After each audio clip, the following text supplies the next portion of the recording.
ጽናት የኪራ አባት ያስጠነቀቋትን ወይም ደግሞ ያዘዛትን ትዕዛዝ በሙሉ ለመሩ ነገረቻት። መሩ ካልነገርሽኝ እኔን ትጠራጠርኛለሽ ማለት ነው፣ ጓደኛዬም አይደለሽም እያለች በጣም ተናዳባት ነበረ።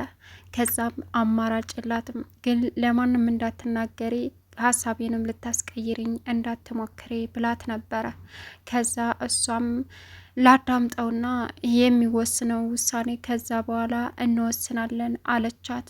ከዛ ጽናትም ለመሩ የተፈጠረውን ነገር እንዲሁም ደግሞ የኪራ አባት ያሏትንና ሀሴትንና ኪራን እሷ ፍቅር ውስጥ እንዲገቡ እንድታግዛቸው የጣሉባትን ማዕቀብ ለመሩ ተናገረች።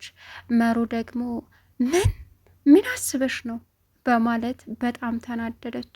መሩ እንደዛ እኮ አይደለም፣ የኪራ እናት የካንሰር ህመምተኛ ናቸው። ስለዚህ ማግባትና ማስደሰት እንዳለበት አባትየው አስጠንቅቆ ነግሮኛል። እናም ለእናቱ ስል ማድረግ አለብኝ አለች።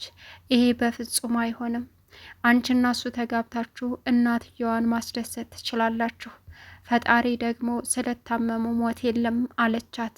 ከዛም ለኪራ መሩ ይህንን ስትነግረው እኔና ጽናት እዚህ አብረን ኑረን እንድንቀጥል ህይወታችንን የማያደርጉ አካሎች ብዙ ናቸው፣ እኔና ጽናት ወደ ውጭ ወጥተን የራሳችንን ህይወት መኖር አለብን በማለት የራሳቸውን ህይወት ይዘው እንግዲህ በረራቸውን ቀጥለዋል ማለት ነው። ውጭ ሀገር ተሳፍረው ኑረው ሄደው የራሳቸውን ህይወት ለመኖር ወስነዋል። እጅግ በጣም ደስ ይላል። የኪራ እናት አሁን ከጽናት ጋር በመሆኑ በጣም ደስተኝነትና እድለኝነት ተሰምቷቸዋል። ሰላም ውድና የተከበራችሁ የቻናል ቤተሰቦች እንዴት ናችሁ? ሰላማችሁ ይብዛልኝ። ለዚህ ቻናል አዲስ ሲሆናችሁ ሰብስክራይብ እያደረጋችሁ ቪዲዮውን እስከ መጨረሻው ተከታተሉ። ሀሳብ አስተያየታችሁንም ኮሜንት ላይ አስቀምጡ ማለት ነው። እንግዲህ ዛሬ ደስ የሚለውና እኛም የምንፈልገው ነገር ተሳክቷል ማለት ነው። እሱም ምንድነው ጽናትና ኪራ አብረው እንዳይኖሩ ብዙ መሰናክሎች በመካከላቸው ቢፈጠሩም ነገር ግን እጅ አንሰጥም በማለት አንዳንድ ጊዜ ነገሮችን በራሳችን ማድረግ ወይም ደግሞ መቀየር የማንችላቸውን ነገሮች እምቅ አድርገን ከምንይዝ ይልቅ ከአንዱ አንዱ ስናካፍለው የሚቀነስልን ወይም ደግሞ የሚስተካከልበት አማራጭ ይኖራል ማለት ነው። እንግዲህ ጽናት እስከ ዛሬ ስትሰቃይበት የከረመችው ምክንያት የኪራ አባት ከነገሯት ወዲህ ምን ማድረግ አለብኝ እያለች ራሷንም እንዲሁም ደግሞ ኪራንም በጣም ልቡን እየሰበረችው እየጎዳችው የከረመችው ለሰው አለማማከሯ ነበር። ዛሬ ግን እንደ መሩ አይነት ጓደኛ በጣም ደስ የምትልና ምክሯና አንደበቷ ለየት ያለ ምግብ የሆነችዋን ጓደኛዋን የተፈጠረውን ነገር ስትመክራት እና አንቺ ሴት አይደለሽም፣ ስለዚህ የጽናት የኪራ አባት ይህንን ስላለሽ ኪራ ደግሞ የማይፈልገውን ህይወት ማንም ሰው እንዲኖር የሚያስገድደው አይኖርም። ከዚህ በኋላ ህፃን ልጅ አይደለም። ስለዚህ አንቺና ኪራ አብራችሁ መሆን ሲገባችሁ አንቺና ኪራ ተጋብታችሁ ደስተኛ ማድረግ ስትገቡ አንቺም እሱም ሌላ ነገር እየገተታችሁ ህይወታችሁንና ደስታችሁን ያለ ፍላጎታችሁ አሳልፋችሁ የምትሰጡት ምክንያቱ ምንድን ነው? ስለዚህ አንቺን የራስሽን ደስታ ለሀሴት አሳልፈሽ መስጠት የለብሽም። ሀሴት ደግሞ በጣም አስተዋይ ልጅ ናት። እንደ ሶሲ ወይም ደግሞ እንደ ቤቲ ራስ ወዳድ አይደለችም። የመጣችበት አላማ ለምን እንደሆነ ራሱ አታውቅም። አባቷ ሂጂ ስላላት ብቻ መጣች። ስለዚህ እድልሽንና የራስሽን ህይወት ለሌላ ሰው አሳልፈሽ ስጪ አልልም። የኪራን እናት በስነ ስርዓት ራሱም ቢሆን እኛም ቢሆን አባቱንም አናግረም ቢሆንም የራሳቸውን ህይወት እንድትኖሩና አግብታችሁ ባንድ ሆናችሁ እንድትደሰቱ ህይወታችሁን እንድትቀጥሉ እፈልጋለሁ እኔ በራሴ። እነሱም ቢሆንም እምቢ አይሉም አለቻት። ጽናት ደግሞ ቀወጠችው። በፍጹም ለማንም ይሄን ነገር እንዳትናገሪ፣ እኔ ለኪራ የምመጥነው ሴት አይደለሁም፣ ምክንያቱም ሰራተኛ ነኝ፣ የድሃ ልጅ ነኝ። ስለዚህ ሰራተኛ ደግሞ እንዴት ኪራ አገባህ ይላሉ። አባቱም እናቱም ሰራተኛ አገባህ ብለው ይክዱታል እንጂ በፍጹም የኔና የሱን ጋብቻ አይፈልጉትም አለች።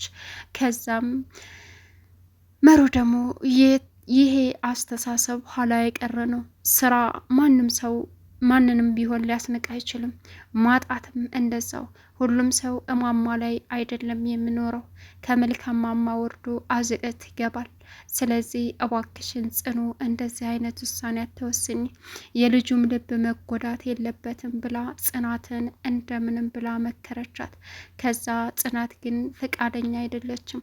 ጽናት በፍጹም ሀሴት ጋርም ሆነ ሌላም ሴት ጋር ያግባና ይኖር፣ እኔ ግን የእሱ ሚስት ልሆን አልችልም፣ እኔ እየወደድኩት እየተሰቃየው ልኖር ስትላትም መሩ ደግሞ አንቺ ፈልገሽው ተሰቃይ፣ ግን እሱን እኮ እያሰቃየሽው ነው፣ እንደ በፊቱ አይደለም፣ ያ ሳቂተኛው ኪራ የለም፣ አብሮሽ ያንቺ ሳቅ ሲጠፋ የእሱም ጠፍቷለ፣ እባክሽን አለቻት።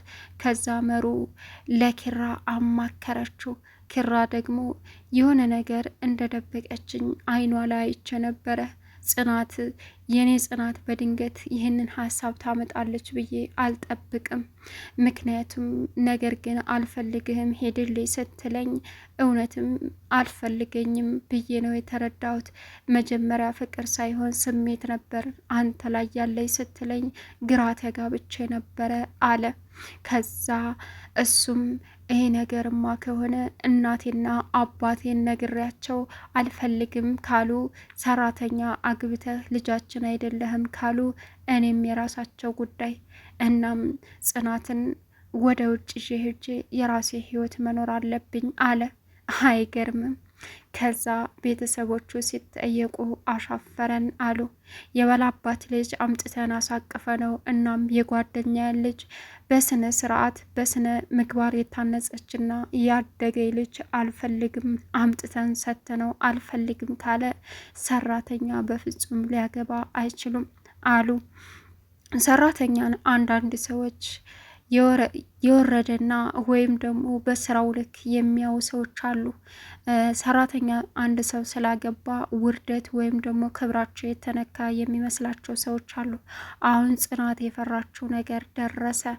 እናም እኔ ላንተ አልመጥንህም ስትለውም ሰራተኛ ናት፣ ሰራተኛ ገባ ካሉሽ አትስሚያቸው የሚሉሽን ሰዎችም አትስሚያቸው፣ ለገንዘብ ብላ ነው የቀረበችው የሚሉሽንም ሰዎች አትስሚያቸው፣ ለኔ አንቺ ትልቅ ንግስቴ ነሽ፣ እባክሽን ልቤ ውስጥ ትልቅ ዙፋን አለሽ ብሏት ነበረ። እሷ ግን አይሆንም እያለች እሱን በጣም የሚሰብር ቃላቶች እየተናገረችው ነበር።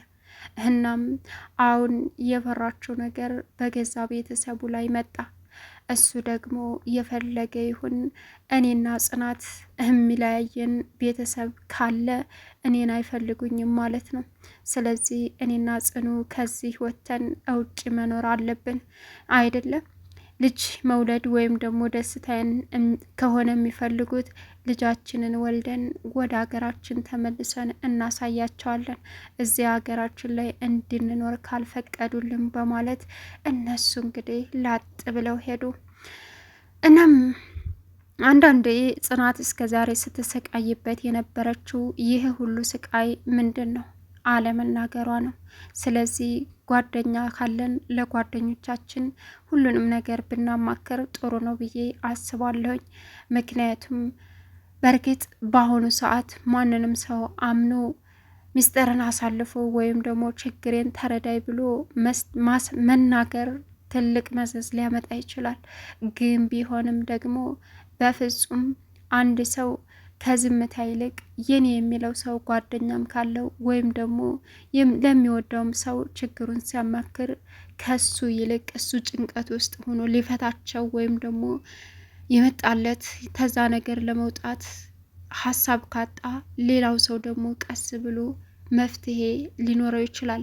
አይዞህ ማለት ራሱ አንድ ትልቅ ነገር ነው። ሰሞኑን ደብቃ በመኖሯ የእሷንም የኪራንም ልብ ሰብራለች።